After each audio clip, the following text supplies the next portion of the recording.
Bueno, jóvenes, ahora sí, buenos días. Cordial saludo para todos. Vamos a dar inicio a la clase. Ok, entonces ya entramos formalmente a lo que es la guía de clase número 1.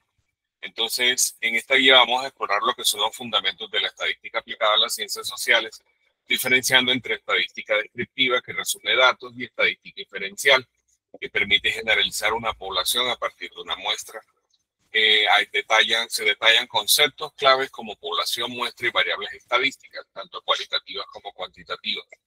Además, se presentan métodos para organizar y visualizar los datos, incluyendo distribuciones de frecuencia para variables cualitativas, cuantitativas, discretas y por intervalos, junto con sus representaciones gráficas como gráficos de barras e histogramas, destacando las diferencias entre ellos. Finalmente, se proporcionan algunos ejemplos prácticos y ejercicios para aplicar estos conceptos en el estudio de fenómenos sociales. Entonces, si usted lo primero que observa es la lluvia de términos. En esta nube de términos usted lo que encuentra son todas las palabras relacionadas que son destacables en la guía. Entonces, para que los tenga presentes. En la imagen anterior, cuando se explicaba esto, que era la guía introductoria, aquí se destacaban también los términos que eran relevantes. Bueno, entonces, ahora sí vemos guía número 1. Me comentan si ya ven la guía, por favor.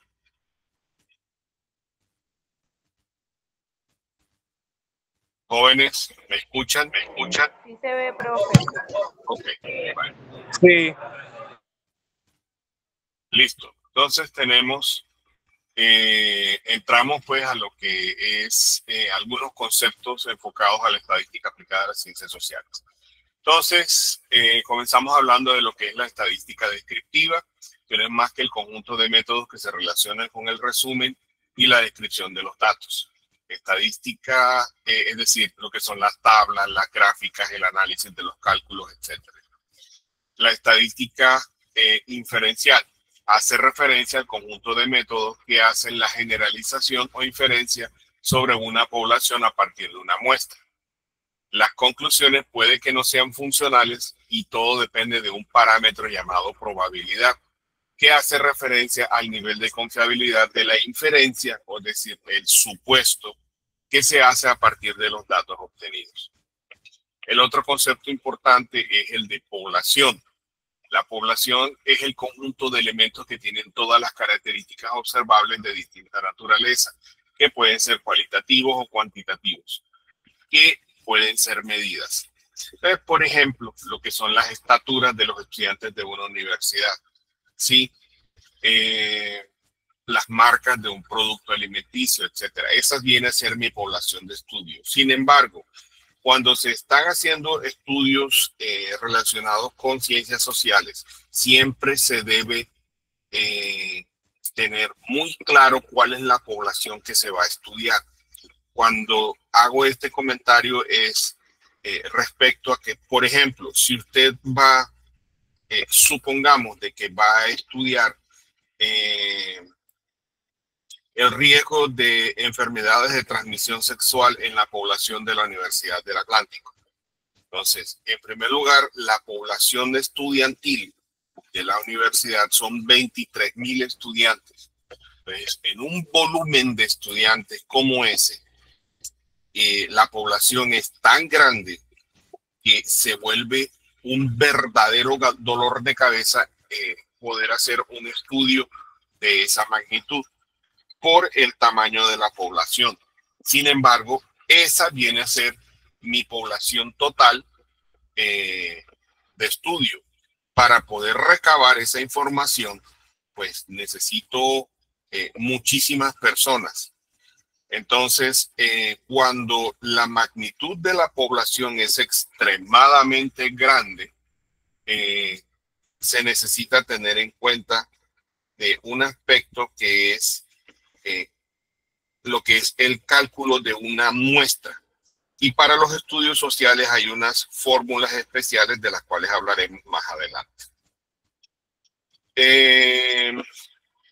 Entonces, cada elemento de una población viene a ser llamado la unidad elemental o unidad estadística o sencillamente elemento de la población.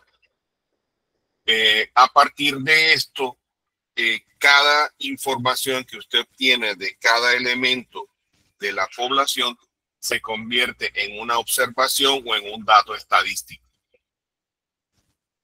Desde el punto de vista social, esto se hace referencia al conjunto completo de individuos, es decir, a toda la población, que son o el total de la población o en su defecto objetos, si es que está haciendo algún tipo de análisis en torno a objetos o eventos que comparten una característica en común y que son objetos, son el objetivo del estudio de una investigación. Entonces, por ejemplo, si estuviéramos interesados en estudiar lo que es la opinión política de todos los ciudadanos en un país determinado, la población sería todos los ciudadanos adultos con capacidad de voto en este país. Y entonces, el concepto de parámetro se denomina a una medida de tipo descriptivo que resume las características de una población.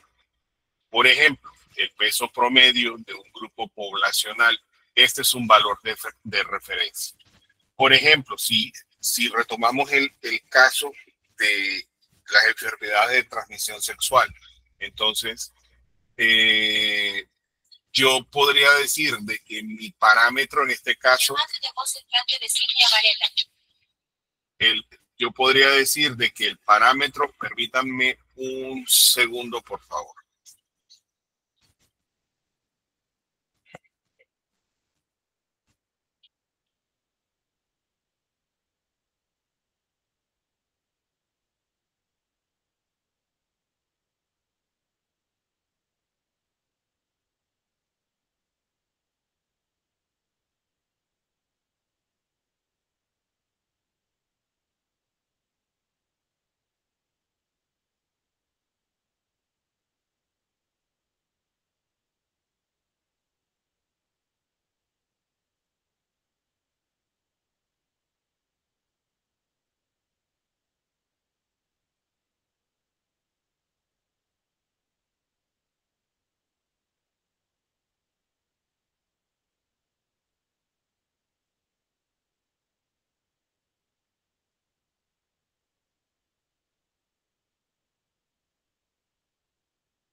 Ok, ya estoy acá otra vez.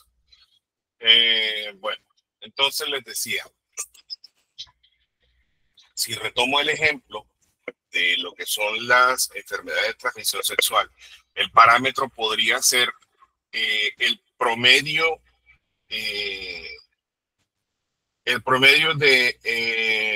de hombres infectados de cualquier tipo de enfermedad de estas de transmisión sexual y el promedio de mujeres que están infectadas de cualquier enfermedad de estas de transmisión sexual.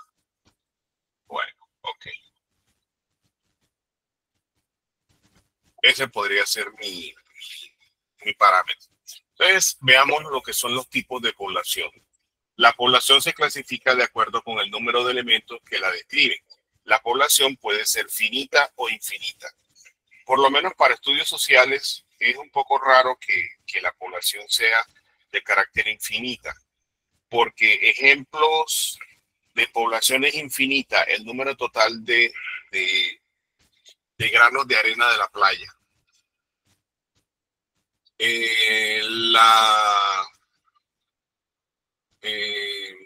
que será el número de moléculas de oxígeno en el aire que respiramos, por ejemplo. Es decir, estamos hablando de cifras que son realmente imposibles de medir. Y cuando hablamos de población finita, podemos tener, aunque es grande, es, por ejemplo, la población de estudiantes de la Universidad del Atlántico. Bueno, otro aspecto es el concepto de muestra. Entonces, una muestra se define como una parte de la población que se selecciona de acuerdo a algún criterio.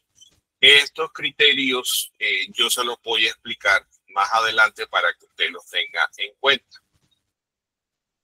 Con el fin de obtener una información que pueda ser estudiada para emitir un juicio o describir un comportamiento.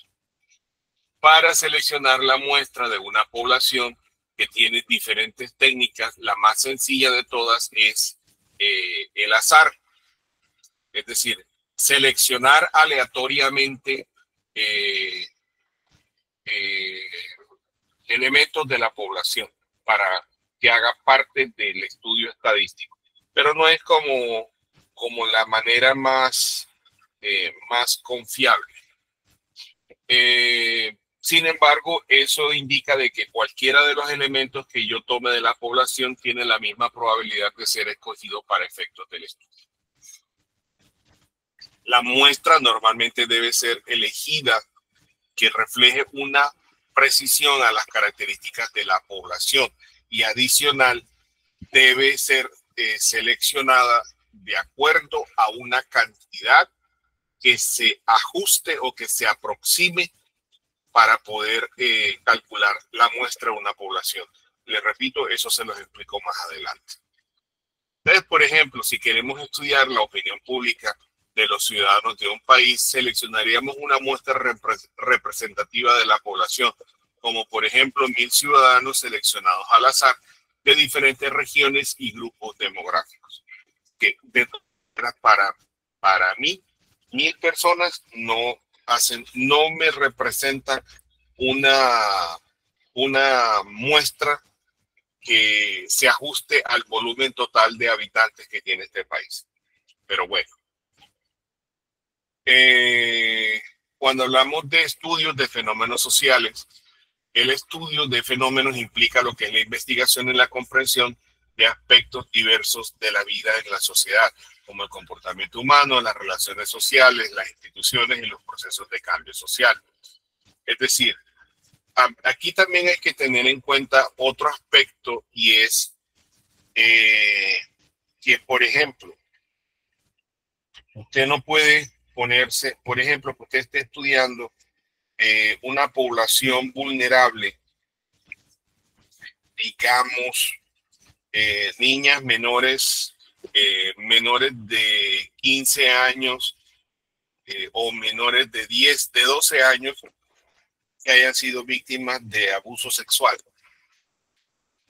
y que se encuentran en un estrato socioeconómico muy bajo y que literalmente de nada sirve que usted haga un análisis estadístico de su situación si por lo menos antes de proceder a ese estudio estadístico usted no ha encontrado una forma de cómo ayudarlo. Es decir, los análisis de psicometría en este caso no aplican, porque ¿de qué sirve analizar si la gente tiene hambre o está emocionalmente destruida por su situación de vida? Ahí hay que ser muy cuidadoso y casi que hacer esa selección con pinza, con calmita. Y para poder elaborar ese tipo de estudios, debe haber un equipo interdisciplinar a las ciencias sociales. Sí, diga. ¿Cuál es la pregunta?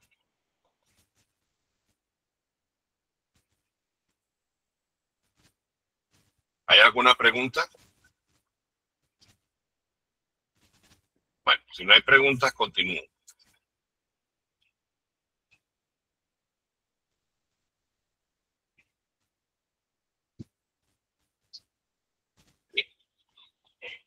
Entonces, por ejemplo, el estudio sobre la influencia de los medios de comunicación en las actitudes políticas, que podría analizarse como la cobertura de ciertos temas en los medios que afecta las opiniones de la población sobre cuestiones políticas específicas.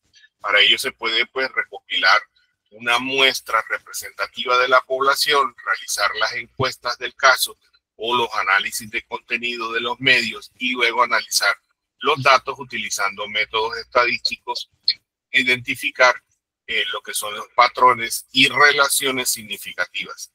Este estudio pues proporcionaría una información valiosa sobre cómo los fenómenos sociales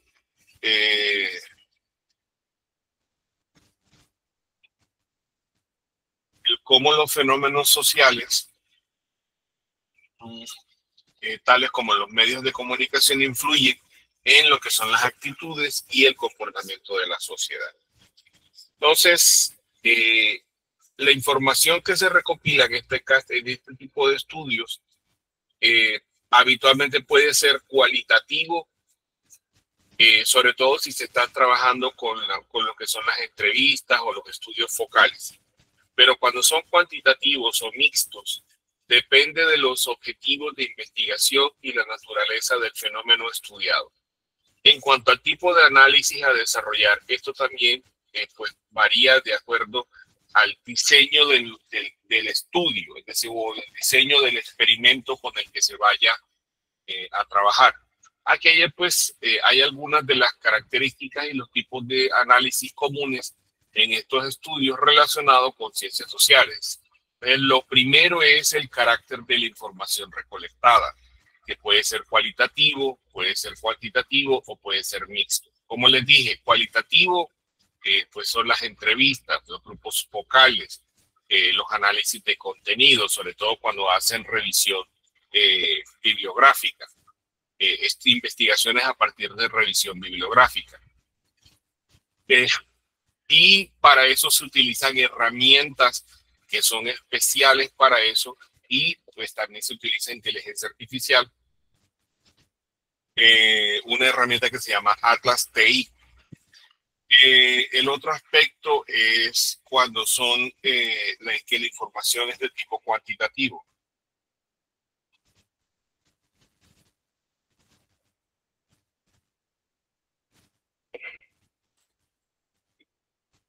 Bueno,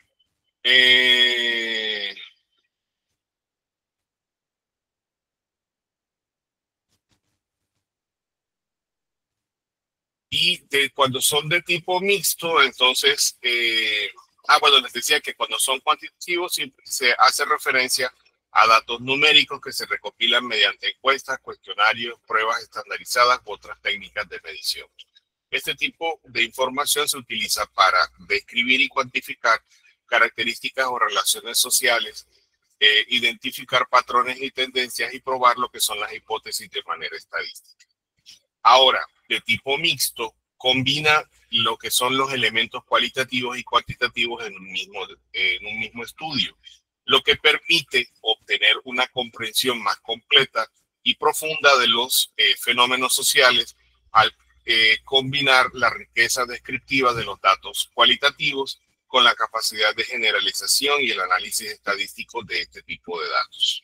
¿Ves? Aquí hay una variedad de temas, de tipos de información que se recopilan dependiendo la característica de lo que se vaya a estudiar.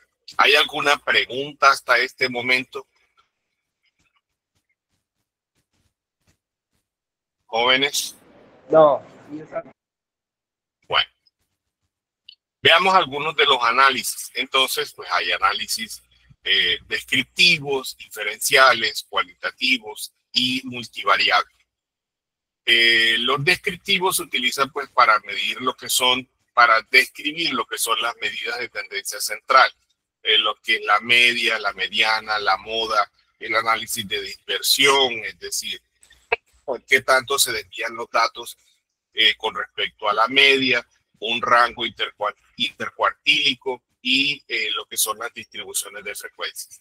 De hecho, esta es la parte que más vamos a trabajar nosotros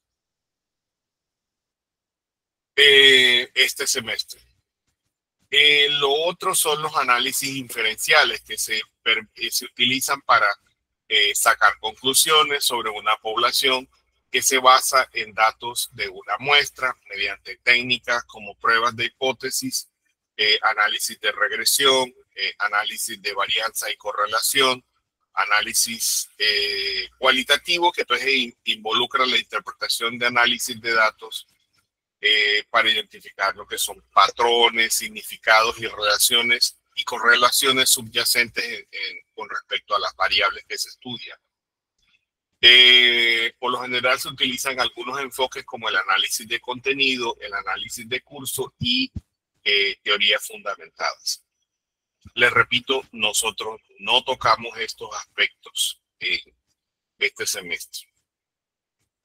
Bueno, análisis de variables, de análisis multivariables, se utiliza normalmente pues, para examinar relaciones entre muchas variables independientes y una variable dependiente, permitiendo explorar lo que es la influencia conjunta de varios factores en un fenómeno social. Esto es lo que se llaman los estudios correlacionales. Entonces, eso también es muy frecuente en este tipo de investigación de tipo social. Bueno, veamos ahora sí lo que son las variables estadísticas. Entonces se denomina una variable estadística una característica definida en la población que se estudia. Estas deben ser representadas con letras mayúsculas. Y, por ejemplo, entonces está la variable X, que puede simbolizar el sexo, y esto es una cualidad.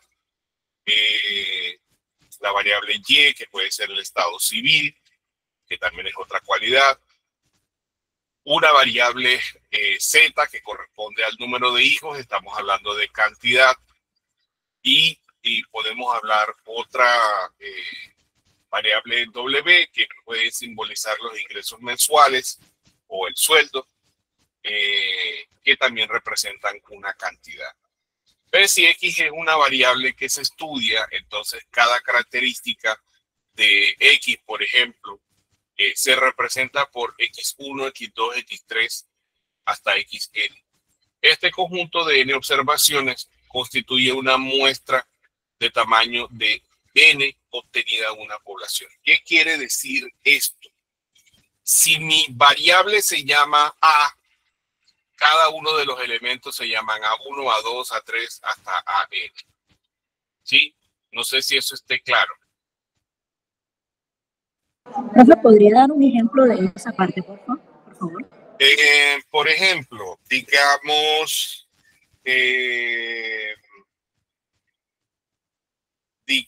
déjame y me ubico. Por ejemplo, digamos que la variable que yo voy a estudiar se llama desayuno. ¿Cuáles son los elementos del desayuno? El jugo, la fruta, las frituras, el pan, lo que la persona esté habituado. Entonces, cada uno de esos elementos tiene un nombre. Normalmente esos nombres deben ser llamados con letras minúsculas. Entonces, por ejemplo, si el conjunto es desayuno, entonces lo voy a llamar el conjunto D. Cada uno de los elementos, en vez de llamarlo por el nombre jugo, pan, galletas, frituras, lo que sea, café, etc., o té, no lo llamo de esa manera, sino que lo llamo de 1, de 2, de 3, de 4. ¿Sí me hago entender ahora? Sí, profesor, gracias. Bueno, entonces veamos cómo se clasifican las variables. Estas se clasifican en cualitativas y cuantitativas, pero las cuantitativas a su vez se clasifican en discretas y continuas. Entonces, las cualitativas, como el nombre lo indica, describen las cualidades, por ejemplo, el sexo, la profesión, el estado civil, etc.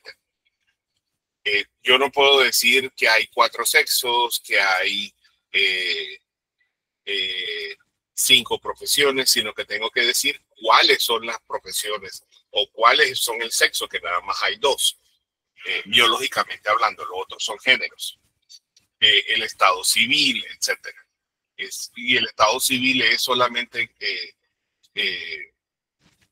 casado o soltero. Eso de unión libre es un arreglo, o sea, o estás rejuntado y te casaste, o no estás rejuntado con nadie y andas solo. Ya. Entonces, realmente son dualidades que se quieren incluir, sobre todo para los que estudian derecho y esas cosas. Bueno, variables cuantitativas. Entonces se expresan en valores o intervalos, por ejemplo, la temperatura, el número de hijos, los salarios, el tiempo de vida útil. Cuando decimos eso, estoy hablando de variables cuantitativas, significa que son cifras medibles, pero que por lo general vienen expresadas en decimales. Por ejemplo, la temperatura, entonces hablamos de 38.7 grados. El número de hijos, bueno, que tiene 3 hijos. No puedo decir 3.2 hijos porque no tiene sentido. O sea, cuando ahí en ese caso son medidas enteras. Cuando hablo de sueldo, el salario mínimo está en 1.600.000, bla, bla, bla, bla, con no sé cuántos centavos. El tiempo de vida útil de un teléfono celular, 2.7 años, por ejemplo. Entonces son cifras medibles. Entonces, cuando hablamos de la descripción o la clasificación de las medidas cuantitativas, entonces tenemos de 2 tipos, discretas y continuas. Entonces,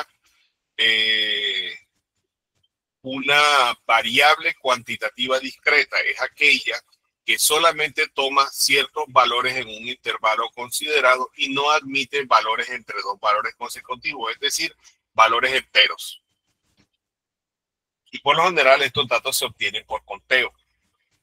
Por ejemplo, el número de hijos de una familia, el número de computadoras en una empresa, el número de estudiantes en un salón de clase,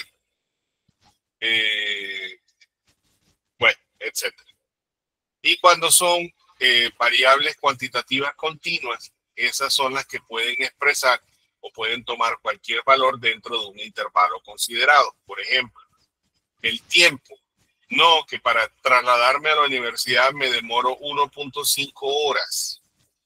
El peso. La persona pesa 73.2 kilos. La estatura mide 1 metro con 68 centímetros.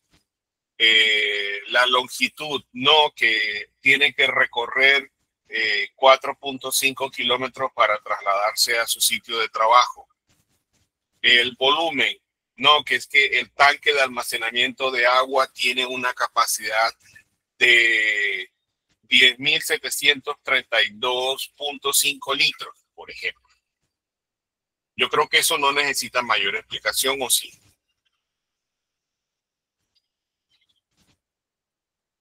Jóvenes. Seguimos aquí. Bueno, yo estoy un poquito atrás porque estoy tomando apuntes, pero seguimos aquí. No, eso no fue lo que pregunté. Es que si está claro lo que he dicho hasta el momento. Más o menos. No, más o Perdón, estoy menos algo es un atrás. caucho. Profe, Jóvenes, entonces, discúlpeme, en una discreta siempre van a ser enteros y en las continuas siempre van a ser, por así decirlo, reales, números reales. ajá, ok, números reales. Y no se puede haber dado el caso de que en un estudio que yo esté realizando, llega a haber el caso de que me dé, siempre van a ser números reales. Siempre, siempre, Sí, siempre, no hay ninguna objeción. sí, es factible, claro. Es factible, eso puede ocurrir. No siempre te van a dar números, no siempre te van a dar números enteros, porque depende de lo que estés estudiando. Ok, entonces dependiendo, pues, por así decirlo, de las variables que yo tenga, puede que me dé, pero no es muy común, por así decirlo. No, no es ni común ni no común. Te repito, depende de lo que estés estudiando, así de simple. Porque inclusive dentro de los datos que estudias te pueden dar tanto valores enteros como valores con decimales. Ya, así es, así. Ok, Bueno, listo. Bueno, hablemos de lo que son los datos en bruto. Los datos en bruto, cuando estos se recopilan, cuando estos es la información que usted consigue, pero que no la ha organizado. Ya, esos son los datos en bruto. Entonces, por ejemplo, las estaturas de 100 estudiantes. Entonces, ¿qué hago? Empiezo yo a consultar. Oye, ¿cuánto mides tú? ¿Cuánto mides tú? ¿Cuánto mides tú? ¿Cuánto mides tú? Y voy tomando anotaciones. No sé cuánto miden los 100 estudiantes. Lo que yo tengo que hacer es organizarlos. Y, o por ejemplo, lo que son los hábitos alimenticios. No, tú que desayunas, tú que desayunas, tú que desayunas. Entonces empieza cada quien a decirme las cosas que desayuna, pero significa que esa información que estoy recabando no está organizada. Entonces, por lo tanto, se llaman datos en bruto. ¿Eso está claro? Sí, está claro. Bueno, bien. Veamos entonces lo que es la ordenación de los datos. Entonces, los datos en bruto se pueden organizar de forma ascendente o en forma descendente dependiendo de la magnitud. Sin embargo, no es muy frecuente de que se organicen de forma descendente. Siempre es de menor a mayor. ¿Sí? Otro aspecto importante es de que una vez organizados los datos de menor a mayor o de mayor a menor, como los haya organizado, es conocer lo que se llama el rango. El rango no es más que la diferencia entre el valor mayor y el valor menor. ¿Sí? Eso me da el rango de los datos. Ese dato, esa diferencia es importante, pero no es concluyente, para que de una vez lo tengan claro. Entonces aquí menciono como ejemplo, si se está haciendo un estudio sobre hábitos alimenticios en una institución educativa en adolescentes con edades que oscilan entre los 12 hasta los 17 años, la diferencia es de 5 años, porque es 17 menos 12, que viene a dar el rango de las edades de los estudiantes. En ese rango se encuentran las edades, entre 12 y 17, entonces ya yo sé que está 13, 14, 15, 16, 17. Bueno, otro aspecto importante que tiene que ver la estadística es que todo cuadro numérico debe tener un título que exprese el contenido. Entonces, la fuente de donde se toman los datos, si estos no son propios, en tal caso se dice que la fuente es propia. Vuelvo y repito, cuando usted organiza una tabla estadística, usted debe colocarle un título. Por ejemplo, análisis de los hábitos alimenticios de los estudiantes de la Universidad del Atlántico. Y debe poner primero el título y debajo la tabla. Entonces, la fuente de donde se obtienen los datos, si estos no son propios, es decir, por ejemplo, la información que usted tomó para investigar lo que son el análisis estadístico de las víctimas de violencia sexual en menores de edad en estratos socioeconómicos 1 y 2 en la ciudad de Barranquilla, por ejemplo.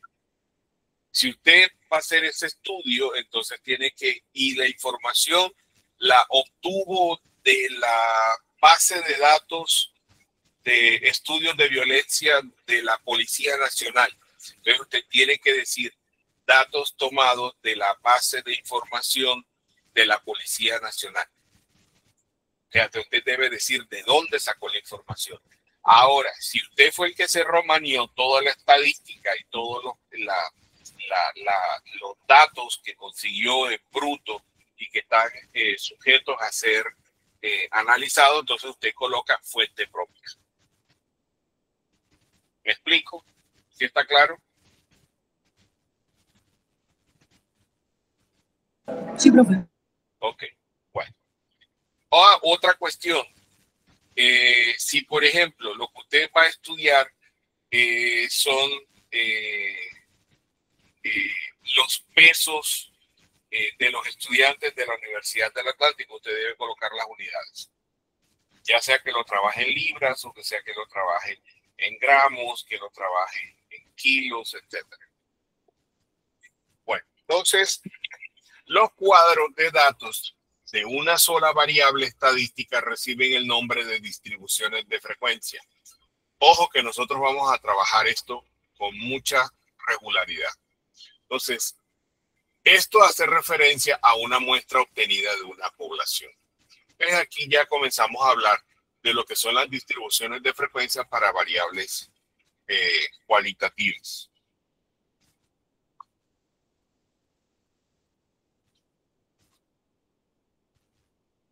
Denme un segundo.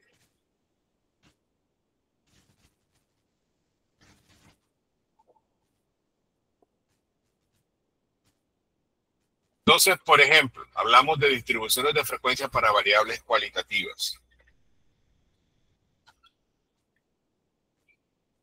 Entonces, cuando hablamos de variables cualitativas, significa de que, por ejemplo, que tenemos una muestra de n unidades estadísticas. Cuando hablan de n unidades estadísticas, recuerden de que son los elementos de una población y se observan diferentes categorías o modalidades y cada una de estas categorías se llama C1, C2 y C3 de cualquier variable estadística. Entonces, por ejemplo, si usted mira aquí dice, se realiza una encuesta a una muestra de 100 estudiantes universitarios para determinar sus preferencias políticas. Cada estudiante encuestado indica su preferencia como izquierda, de centro o de derecha. Ok, entonces indica de que la variable son las preferencias políticas. La categoría de izquierda, de centro o de derecha. ¿Estamos claros? Bueno. Luego viene lo que son las frecuencias absolutas. Significa es saber qué cantidad de personas hay que son de izquierda, cuántas son de centro y cuántas son de derecha. Lo que son las frecuencias relativas, bueno, eso lo voy a ir explicando con un ejemplo. Y el otro aspecto son las frecuencias porcentuales. El caso. Entonces se realiza una encuesta a una muestra de 100 estudiantes universitarios para determinar sus preferencias políticas. Cada estudiante encuestado indica su preferencia política como de izquierda, de centro o de derecha. Entonces, I me representa el de izquierda, C es de centro y D de derecha. Es construir la distribución de frecuencias y graficar la distribución. Hago un detalle. Normalmente para las distribuciones de frecuencias, tanto cuantitativas como cuantitativas, para efectos de las distribuciones de frecuencias, los gráficos empleados son gráficos de barras y gráficos de sectores circulares, llamados popularmente como gráficos de torta, gráficos de pastel o gráficos de pie. Entonces, aquí tenemos la tabla. Entonces, en el curso de Zigbee, tenemos un ejemplo.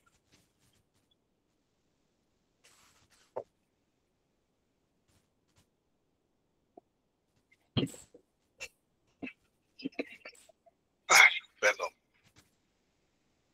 Por ejemplo, aquí tenemos este ejercicio. Esto está directamente en el curso.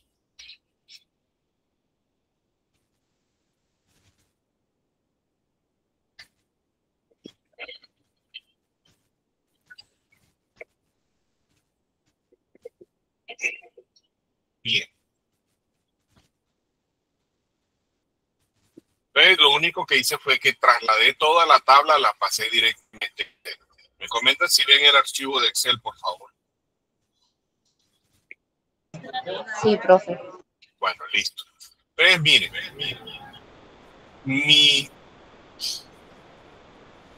¿sí hay alguna pregunta?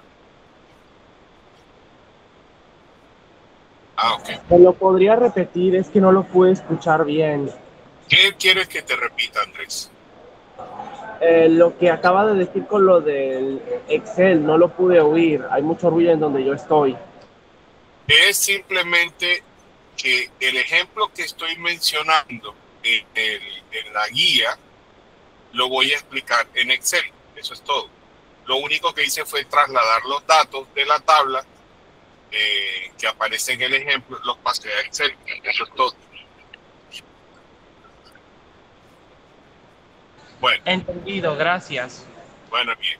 Ok, entonces aquí tengo mi variable, que en este caso son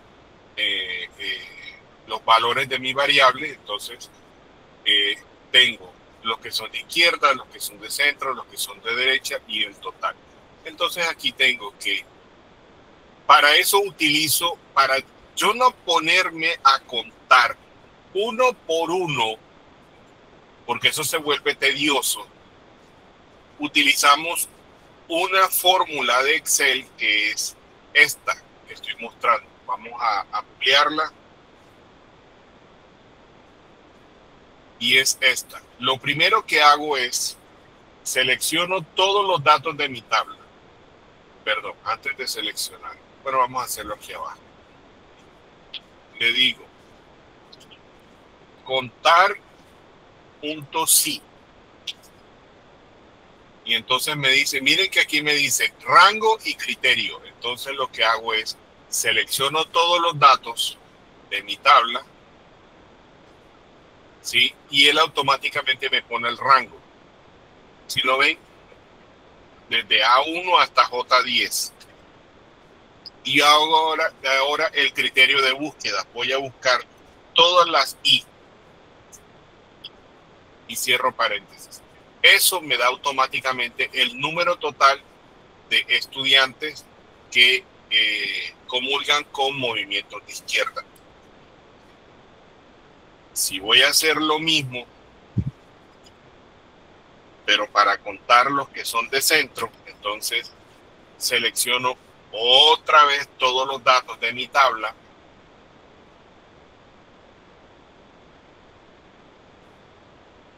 Miren que automáticamente me pone los datos. Y coloco ahora C. Y lo mismo hago con D.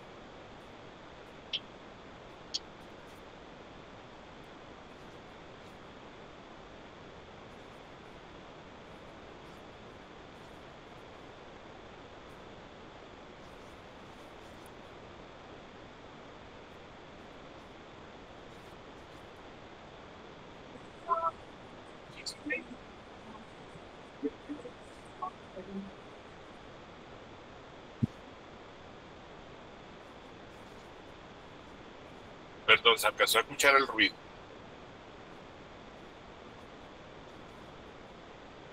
¿Aló? No. Ok. Se me activó Spotify, no sé por qué. Bueno, listo. Pues ya tengo esto. Y miren que él me hace el conteo en forma automática. Eso es lo que yo tengo aquí en la tabla. Es decir, tengo 40 de centro, 30 de derecha. Y luego lo sumo. ¿Cómo lo sumo? Yo puedo escribir la fórmula que es igual, suma y selecciono los tres datos. O lo que puedo hacer es selecciono los tres valores que están aquí y me voy aquí donde dice el símbolo de sumatoria y miren que él me hace la suma en forma automática. Bueno, ahora viene lo que son las frecuencias relativas. Cuando son las frecuencias relativas, entonces es me dice que la frecuencia relativa es cada uno de los datos dividido entre el total de los datos, o cada una de las frecuencias dividido entre el total de los datos. Entonces, en este caso es 40 dividido entre 100. Y eso nada más lo tengo que hacer una sola vez. Vamos a borrarlo. Si esto lo hice aquí, es decir, generé la fórmula con m, con los valores de la frecuencia y los divido entre 100, solo tengo que ubicarme aquí en el extremo. Miren que el puntero del mouse cambia enseguida a una crucecita negra. Le doy doble clic y él lo hace en forma automática, miren. Y luego debo sumarlo. La suma total de máximo debe dar 1. Si me da un valor diferente de 1, indica de que hay algún dato que se calculó en forma errada y el error es suyo. Es decir, no es error de Excel, no es error de fórmulas, el error es suyo. Punto. Ahora, lo que son las frecuencias porcentuales significa el valor anterior de las frecuencias relativas multiplicado por 100. Y eso me da valores en porcentaje. ¿Hay alguna pregunta hasta este momento?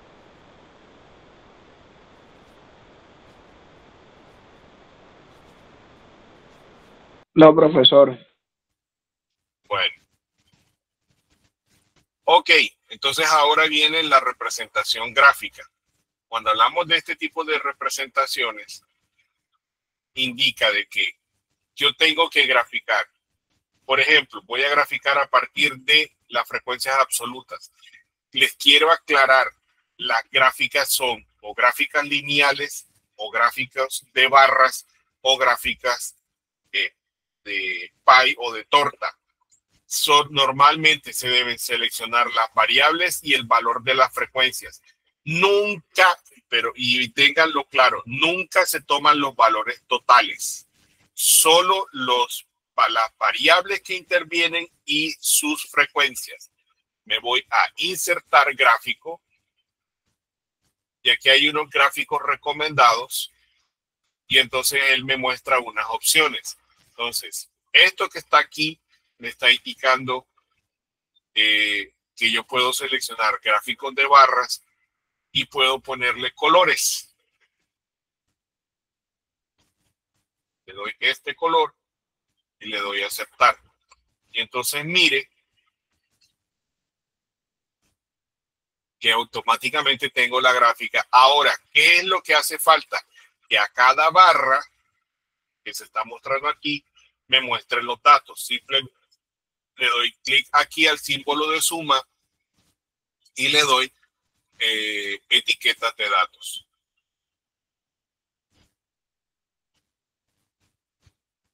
Y aquí cambio el título. Entonces sería preferencias políticas.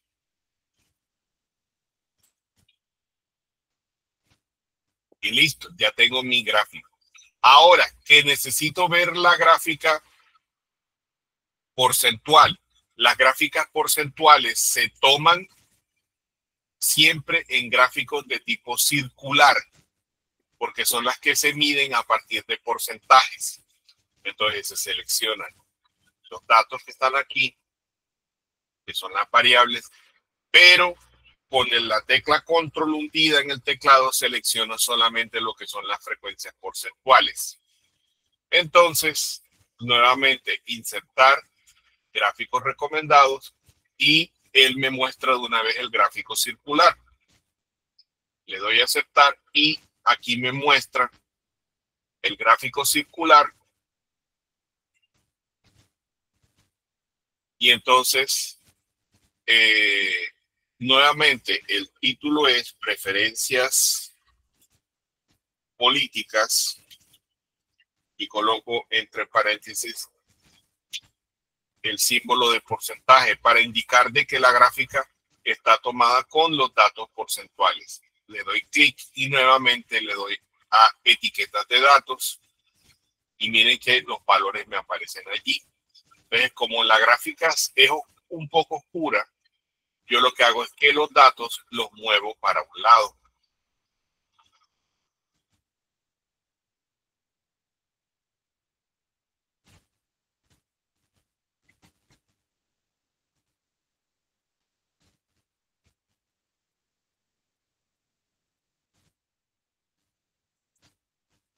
y aquí tengo los respectivos valores. Ya yo sé que el 40% me indica que son de izquierda, el 30% que son de centro y el otro 30% que son de derecha. ¿Hay alguna pregunta de cómo se hizo estas gráficas y cómo se hizo esta distribución de frecuencias?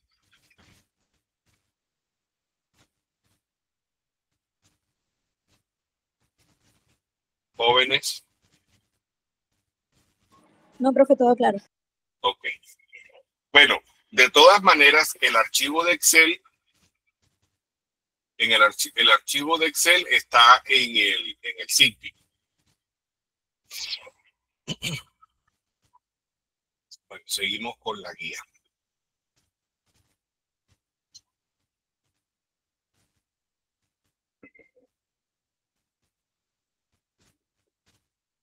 Bueno, aquí está el ejercicio resuelto, pero ya les expliqué cómo se construye. Ahora, ¿cómo se interpretan los resultados? Dice, en la muestra, los estudiantes universitarios encuestados indican que el 40% tiene preferencias políticas de izquierda, el 30% tiene de centro y el otro 30% de derecha. Bueno, listo. ¿Ves? Bueno, ahí expliqué cómo hacerlo.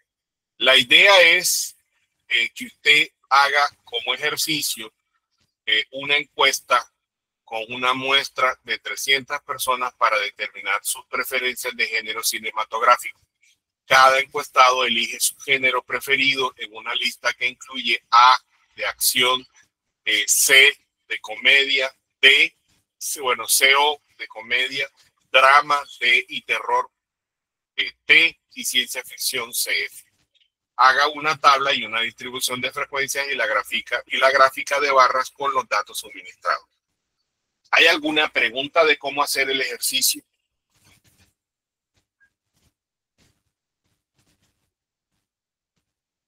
¿Sí? Ok, no hay preguntas. Bueno, entonces, como para no saturarlos de información, vamos a dejar por hoy aquí. Con esto, pues ya tienen un ejercicio para resolver. La idea es que en la siguiente clase, pues confiando de que tengamos resuelto el problema del fluido eléctrico y que tengamos el acceso a la sala, trataremos de trabajar esto directamente en la clase y terminamos de trabajar la guía. En la siguiente clase vamos a hablar sobre distribuciones de frecuencia para variables cuantitativas discretas, distribuciones de frecuencia por intervalos y cómo se construyen estos intervalos. Explicaremos lo que son las respectivas gráficas, tanto de las distribuciones de frecuencia de variables cualitativas y cuantitativas y las de distribuciones de frecuencia por intervalos y las respectivas diferencias que tienen cada una de estas. Les mostraré un ejercicio resuelto con detenimiento, que aquí está bien detalladito, y cómo se construyen los histogramas. ¿Qué les recomiendo? Terminen de revisar la guía, no la dejen dormir, es decir, revísela, analícela con calma y miren este par de videos que aparecen allí. Estos videos les muestran cómo se construyen las distribuciones de frecuencia por intervalos y cómo se hacen las gráficas. Entonces, para que lo tengan presente y lo puedan estudiar. La idea es que este material que les acabo de entregar lo terminen de revisar en sus casas para que les quede, por lo menos tengan ya una revisión clara. Y adicional a eso, usted puede revisar en el SIGBI hay unos videos que explican lo que es las distribuciones de frecuencia, de cómo se calculan estas en Excel. Los videos están disponibles y los pueden revisar.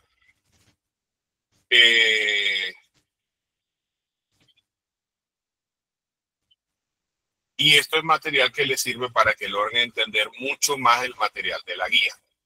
¿Hay alguna pregunta, algo que usted quiera saber? El ejercicio que vamos a realizar no se tiene que subir en sí. No, lo vamos a discutir en la clase.